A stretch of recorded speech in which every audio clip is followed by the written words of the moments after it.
بسم الله الرحمن الرحيم والفجر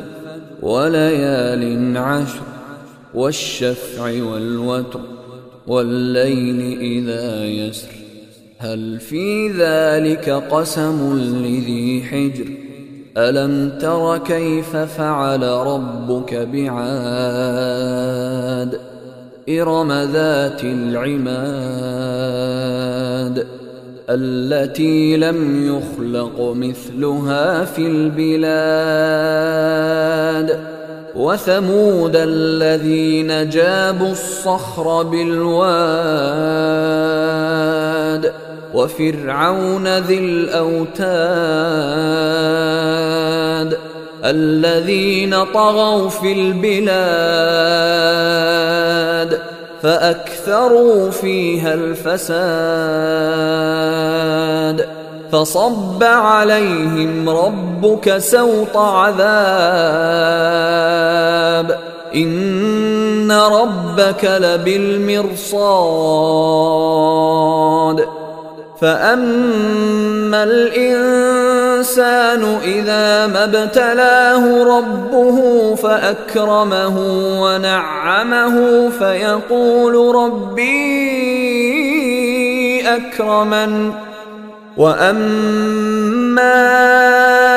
إذا ما ابتلاه فقدر عليه رزقه فيقول ربي أهانن كلا بل لا تكرمون اليتيم ولا تحاضون على طعام المسكين وتأكلون التراث أكلا لما وتحبون المال حبا جما كلا إذا دكت الأرض دكا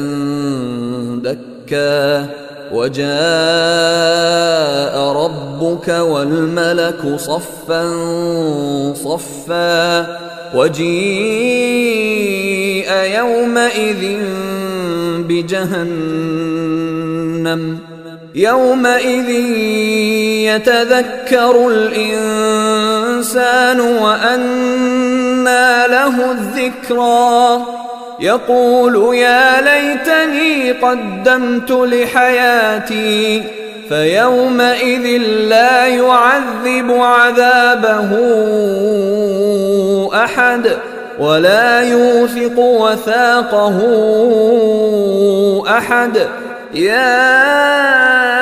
أيتها النفس المطمئنة ارجعي إلى ربك راضية مرضية